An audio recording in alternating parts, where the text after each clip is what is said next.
Hi, I'm Elizabeth, this is the Bookish North, and coming to you today from a slightly different angle in my living room because I'm trying to find light to film late at night. So today I'm here with the second part of my video for Sagalong about the saga of the Laksdølane. Soga om Laksdølane is what it's called in Norwegian. I'm a bit late with this video as well, but better late than never, right? So I have finished the saga, and I will of course leave links to all of my co-hosts for this read-along down below. And I have a lot to say about this, but I'm gonna try to restrict myself to talk about just 3 things relating to this. I want to talk a little bit about the structure of the saga, a little bit about the women, and a little bit about the influences.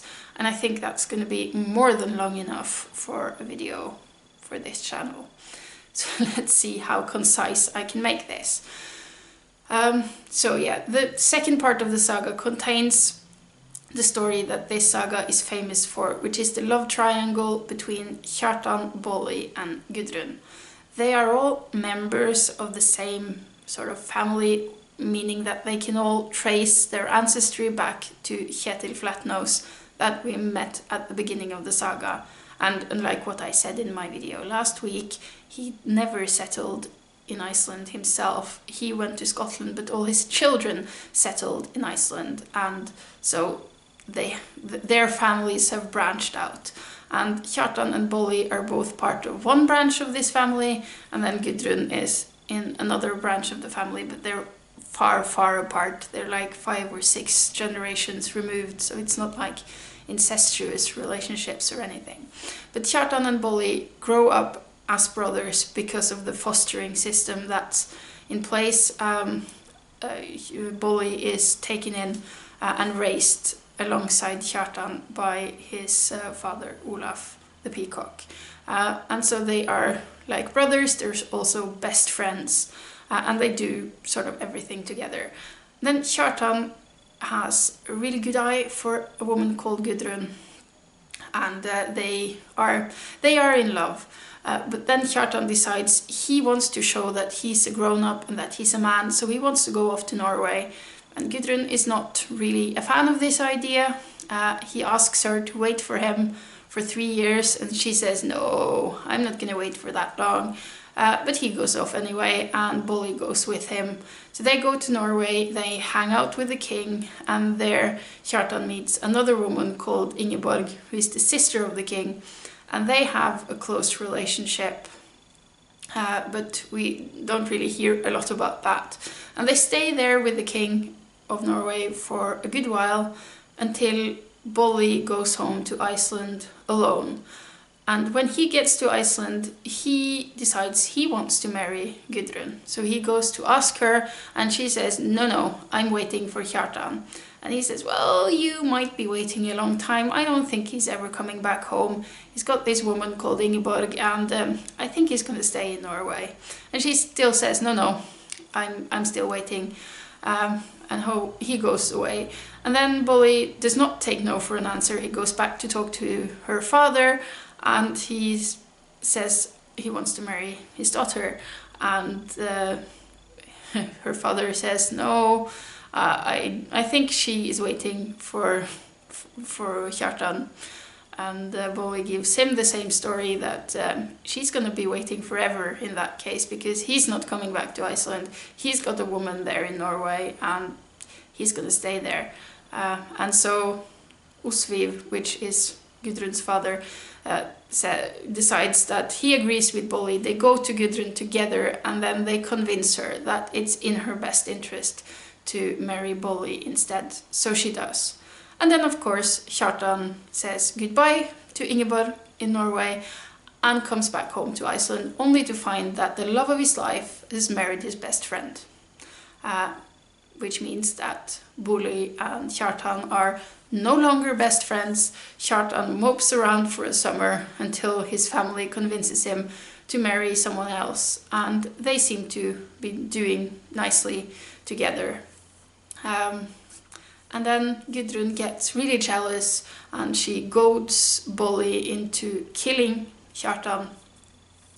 And then the circle of retaliation starts off. So some of Kjartan's family kills Bolli, and then some of Bolli's family kills some of the people who were part of that, and then they retaliate again, and then eventually it is all settled in a settlement where they pay a fine instead of doing this vendetta thing, and then the story ends.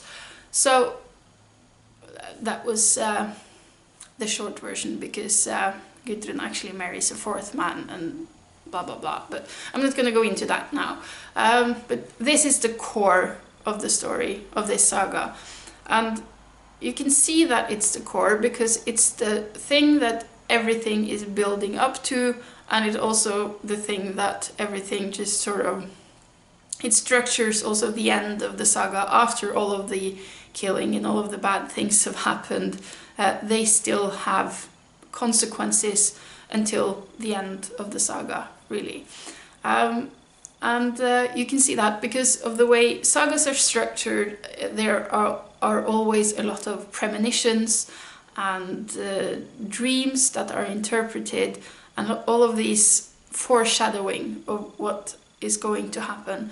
And in this saga, all of the foreshadowing deals with how this main story between these three people are going to play out. So you got an early hint with the story of the sword called Fotbit. I realize I don't know I don't remember the name of it in English. I saw it in some of my co-hosts' video last week, but Footbiter, I think it's called in English. But you hear the story about this sword, and it is told that it's gonna be the bane, or it's gonna be the end of the most beloved person in Vigdis's life, and that person is Kjartan, and that sword is being given to Bolli early on. So already there you know that Bolli is probably going to kill Kjartan at one point. So you know that even before you really get to know the characters, you know that the person holding that sword is going to kill someone who is very dear to Vigdis, and that is also made clear pretty early on that that's going to be Kjartan. And then another very important prophecy part of this is when Gudrun is meeting a man called Gjest, who is walking along, and she's meeting him and asking him to come home to their house to be a guest. But she tells him of 4 dreams she has had about various men, and he interprets her dreams to mean that she's going to have 4 husbands, and that she's going to leave the first, and that the second one is going to die, and that he's going to die by drowning, which is exactly what happens, and then that her third husband is going to die and die a violent death, and that is Bolli, who is killed as a retaliation for he himself having killed Kjartan. And then the 4th husband will also drown, which is also what happens at the end of the saga. So reading those dreams and knowing sagas and how they are structured, you basically know everything that's going to happen in the second half of the saga just from reading that dream. And then also Gjest is seeing Kjartan and Bolli coming out of a river after having been swimming, and he already knows that their story is not going to be a good one, because we hear he watches them, and when they ride away he is crying because the premonition is so strong. He knows what will happen to them. We also hear it when Kjartan leaves Norway. The king, Olav Haraldsson, or Olaf the Holy, also has this saying that he's not going to enjoy the goods he has with him because his story is not going to end well. And I think there are more as well, but those are like the 3 main things. pointing at this story. And I find it fascinating the ways these stories are structured, because, well, they're not afraid of spoilers, because they'll spoil the ending at the very beginning of the story, and then you'll just know. You just have to read it through, seeing it played out exactly as you know it's going to happen. And I like it, but it's kind of an alien way of telling stories when you think about it nowadays. So the next thing I want to have a little chat about are the women in this saga, because they are awesome. So when I was in my early teens and started reading sagas, I think the stories about these fierce and willful women that the sagas are full of was probably one of the main reasons I was attracted to these stories in the first place. Because, let's face it, I was anything but willful and self-confident at that time. And I was reading about these women, and they were so fierce and so self-assured, and I just wanted to be like them. And I don't know, they're not probably the most liberated women in the world, and compared to today, but they had this confidence, and I envied them that, and I loved reading the stories about them. But even as sagas are concerned, the women in Laksdøla saga are known for being, extra fierce, and that's one of the reasons why it has been speculated whether this saga is in fact written by a woman, which is a question we will never know the answer to, of course. But in this saga particularly, the women play the main roles, and the most interesting roles, because most of the men in this story are fairly stereotypical. You hear about how they are heroes and how they are rich, either in goods or in property. You hear about how they look, and they all want to go off and be heroes abroad and then come home with lots of new goods and to be rich. And they don't really have a lot of personality. They're all about wealth, bravery and looks. That's the men in this saga. And they never really make any decisions for themselves, because they all have women standing behind them, pushing them in various directions. And without those women there, nothing would have happened, or so it seems. So we have like Aud, the deep-minded in the beginning, which is sort of this matriarch for her family. She's very powerful, and she influences the life of all of her ancestors, not ancestors, all of her relations, all of her descendants is the word I'm looking for. So she organizes marriages, and she gives away property, and she sort of decides her own death. She just organizes everything so that everything is the way she wants it, and then she lays down and dies. So she is in control of absolutely everything in her life and in the life of her family, as long as she is alive. Traditionally you would think that her son or grandson would take over as head of the family, but that just never happens in her case, because her grandson is too young, and by the time he is old enough to be married, and she would have been set aside because his wife would have been the mistress of the household, then Aud just dies conveniently at that time. Then you have other characters like the one who just punches a guy in the nose, bleeds, the one who trades her baby for a sword because she knows that's gonna hurt her husband more, losing his sword than losing his daughter. There are lots of women having agency in this story and taking their own destiny into their own hands. So before Gudrun is involved in the love triangle with Bolli and Kjartan, she is actually involved in another, well, I would call it a love triangle, but it's not. It's a love quadruplet, something like that, because Gudrun is married to this one man that she doesn't like. And then there's another man called Tord, which she does like, but he is married to a woman called Aud. So they're talking, and Gudrun asks him, well, how can I get rid of my husband? And he has a good idea. He says, you just make him a shirt that is too wide, opened in the neck, because that was considered too feminine. So she made her husband that shirt, and then she used that shirt as a reason to divorce him, because he was dressing like a woman. She couldn't stay married to him.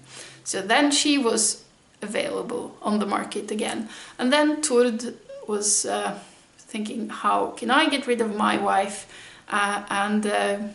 Then Gudrun says, well, she is wearing pants. I've heard rumors she's wearing pants. That's reason enough for divorce, because that is something for a man to wear. And when a woman wears it, apparently it's reason enough for divorce.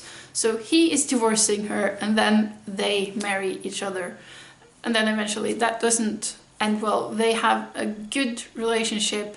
They are very fond of each other, but then Tord eventually drowns. And after that, we have Gudrun in the triangle with Kjartan and Bolli. But yeah, that's... what I was going to say was about the women in this saga just arranging things for themselves, getting the divorce you want by making a shirt, and getting him the divorce by making rumors about his wife wearing pants. But then Aud, his wife, she did not like this, so she goes off in the middle of the night, breaks into his house and wounds him severely with a sword, so that he never has full use of his hand again. He doesn't die, but he takes a long time to heal, and well, his arm is never the same again. So Aud got her revenge, and she got it herself. But yeah, Gudrun is also, of course, one of these fierce women. She gets exactly what she wants, and when she is jealous of Kjartan's new wife and her exquisite head linen that she has gotten as a wedding gift from him, that he brought home from Norway, really as a gift to Gudrun. But Gudrun obviously never got it, because she was married to Bolli. So she manages to goad Bolli enough to kill Kjartan, which is his best friend and sort of brother, and he really doesn't want to do it, but he does it anyway because she tells him to. And then there are the females in that family that goads their men to take revenge on him, and after he is dead, Gudrun again goads her other sons into killing. So all the killing, all the violence, everything that's going on is because there are women standing behind and pushing. So yeah, the interesting characters in this saga are certainly the women, and the men are just the pawns performing the actions. So that's a cool thing about this saga, I think. Which brings me to the last thing I wanted to talk about, which is the influences of this saga. And I'm going to try to keep this brief because I've been babbling enough already. But yeah, one of the reasons that the women in this saga are so important to the story is assumed because this saga is heavily influenced by medieval chivalric poetry and sort of writings. Because at this time, when this saga was written down in the mid-1250s, perhaps, the medieval chivalric writings had reached the Nordic countries, and the importance of the women of this saga is influenced by that, because in chivalric writings, which I don't really know all that much about, females are usually central to the story because the men are fighting for their regard, and things just tend to group around the women. Even though the women themselves might not have all that much agency, they are always central parts of the men's storyline. It's just that in this saga they also have sort of the agency. So that's cool. Another place where you see the influences of chivalric literature is in the way people are described, because usually the sagas are very brief, very concise in their descriptions and their dialogue. They're known for the very short, minimalist language, not really describing anything at all. Whereas this is much more verbose. We constantly hear about how good people look and the way they dress, both the males and the females. We hear about their golden things, their weapons or shields or saddles.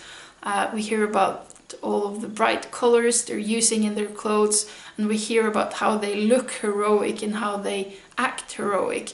And this is certainly an influence from chivalric writings, because this is, you know, this sort of chivalry. I mean, that's what they're trying to describe in here. And that's something new. That's something you only see in the newer sagas. But then you also see influences from earlier things. It is specific references to a couple of sagas in here. There are references to poetry and stories that were known from the Eddas.